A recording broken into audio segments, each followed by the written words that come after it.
key word was clean. Jonathan Rea can't afford to make a mistake and throw away the points for fourth position, with Scott Redding out in front and set to back 25. So although he'd like to settle it here today, he has got to do it right. Jonathan Rea still thinking about a manoeuvre on the tail of Chaz Davies. This is for the world title. It's not through turn 13. Can it be through the Chateau d'Eau and down towards the Lycée complex? He's not quite close enough for the moment. Right, the key thing for Jonathan Rea is into turn 5, he's quite good on the brakes. He's struggling on the exit of that corner, but then into the 2 chicanes, 6 and 7 and 11 and 12. That's where he's been a lot stronger than Chaz Davies. That could set him up for the move down in towards turn 13. Remember, turn 6 has been a danger zone for Jonathan Rea, with a couple of moments and one incident already this weekend. Could it be there that he springs a surprise? A moment for Jonathan Rea. He almost loses it through turn 1, and that's given him a bit of a gap now to try and find against Chaz Davies. Rea is working hard. He wants the job done this afternoon. Yeah, is that a warning for Jonathan Rea, or is that going to be one where he's just able to think, well, I got away with that one, let's try and just get it done now in this race? But certainly Chaz Davies,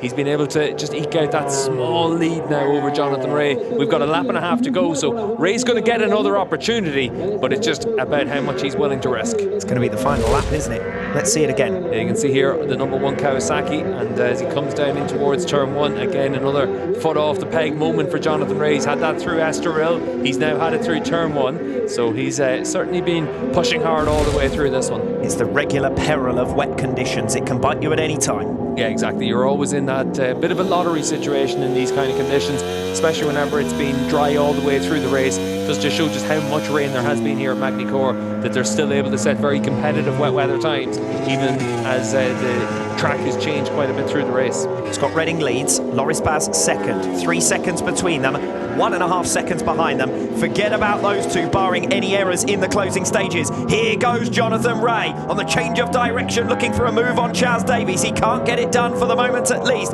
Davies it is who holds on, and Chaz Davies is going to be the man who separates Jonathan Rea from the World Championship after race 2 here in Magny-Cours, if things stay as they are. Yeah, Rea looks mega on that change direction through 11 and 12. That's what's going to set him up for a move into turn 13 on the last lap.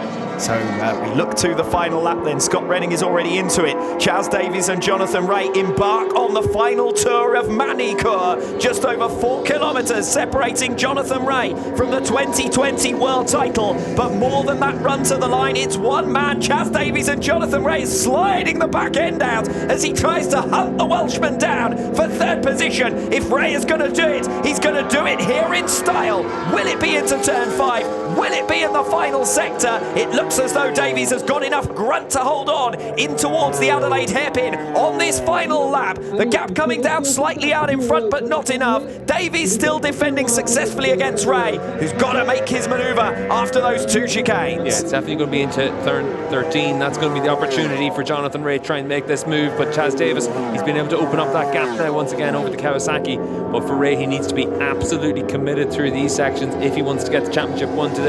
We saw what he was like through turns 1, 2 and 3. He certainly wants to get it done right now, but is that gap just a bit too much? It's into the next chicane that's going to be the important part. Rea a little bit wide there. That's going to be job done now for Chaz Davies to be able to hold on to that podium. Half a second the gap last time across the timing beams for Jonathan Rea. Now it's up to 7/10 of a second. Jonathan Rea will have to wait till Estoril. Scott Redding, Loris Baz and Chaz Davies have all made overtaking manoeuvres on Jonathan Rea. Rea's going to push it right to the finish here in Magny-Cours. I said it was going to be a grandstand finale. We're into the final sector. Scott Redding is doing everything that he can. He's going to pick up the 25 championship points, but Jonathan Rea is in 4th position, and it's not going to be good enough for the number 1 to seal that plate for another year. Chaz Davies defends through the final 3 turns. Jonathan Rea restricted to 4th. Scott Redding wins in Magny-Cours and keeps the title fight alive.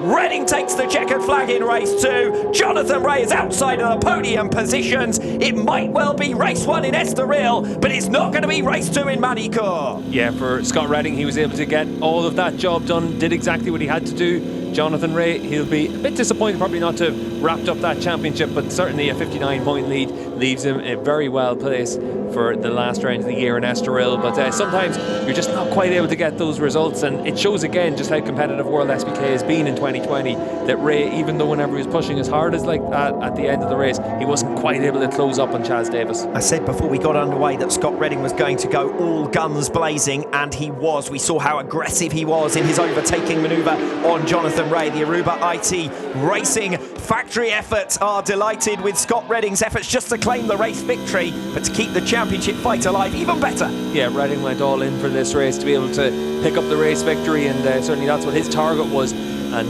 he's been able to keep the championship alive until the final round of the year. It's good for Ducati, it's good for Scott Redding to have been able to pick up that race victory, because it's been a tough weekend for them. Struggled in the Superpole session, left himself quite a bit of work to do in race 1 and in the Superpole race, but at least able to come away from this one with that race victory. Well, we saw Luca Maya celebrating with the French crowd in the Supersport race. Now we're seeing Loris Baz replicating his fellow countrymen. Away go the gloves. Who needs those anyway? It's the crowd here in Magny-Cours, and a little bit of the customary atmosphere that we get in two-wheeled motorsport events here in France. We've heard the typical engine revs throughout in the local surrounding areas, and now we're getting a little bit of that crowd atmosphere with the red, white and blue smoke as well for Loris Baz, who's on the podium once again. Yeah, good for Baz to come away from this weekend with a couple of podiums in front of his home crowd, and certainly it's been another strong weekend for Baz and the Tenkate Yamaha squad, and another good indication of the strides that they've made with their package through the course of this year.